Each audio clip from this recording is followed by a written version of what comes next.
গাজা সিটির সুজাইয়া এলাকায় ইসরায়েলের একাধিক বিমান হামলায় ব্যাপক ধ্বংসযজ্ঞ তৈরি হয়েছে। প্রাণ হারিয়েছেন বেশ কয়েকজন। ধসে পড়া ভবনের নিচে চাপা পড়ে এখনও নিখোঁজ অনেকে। ঝুঁকি নিয়ে উদ্ধার কাজ চালিয়ে যাচ্ছেন উদ্ধারকর্মীরা।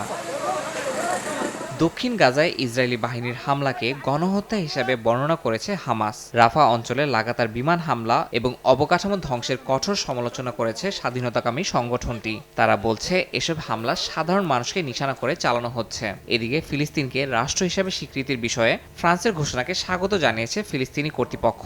তারা বলছে দুই রাষ্ট্র সমাধান রক্ষায় এটি একটি গুরুত্বপূর্ণ পদক্ষেপ। এদিকে গাজায় হামাসের হাতে জিম্মি হওয়া ব্যক্তিদের মুক্তি নিয়ে আলোচনার অগ্রগতির কথা জানান মার্কিন প্রেসিডেন্ট ডোনাল্ড ট্রাম্প। ইসরায়েল ও হামাস দুই পক্ষের সঙ্গে সমঝোতার চেষ্টা চলছে বলে জানান তিনি। তবে এই আলোচনার প্রকৃতি, সময়সীমা বা সম্ভাব্য শর্ত সম্পর্কে বিস্তারিত কিছু প্রকাশ করা হয়নি। চলমান অস্থিরতার মধ্যে নেতানিয়াহু বাহিনীর হাতে আটক হওয়া গাজার 10 ফিলিস্তিনিকে মুক্তি দিয়েছে ইসরায়েল। গাজার কেন্দ্রীয় শহর দেইর আল বালার একটি হাসপাতালে তাদের পরিবারের কাছে হস্তান্তর করা হয়। মুক্তিপ্রাপ্তদের অভিযোগ, বন্দিদশায় তাদের প্রায় প্রতিদিনই নির্যাতন করা হয়। অন্যদিকে মাত্র 13 বছর বয়সে আটক হওয়া আহমেদ মানসারকে প্রায় 10 বছর পর মুক্তি দিয়েছে ইসরায়েল। তাকে 2015 সালে ছুরি হামলার জন্য দোষী সাব্যস্ত করা হয়। বন্দিদশার পুরো সময় জুড়েই তার মানসিক অবস্থা নিয়ে উদ্বেগ প্রকাশ করে এসেছিল মানবাধিকার সংস্থাগুলো।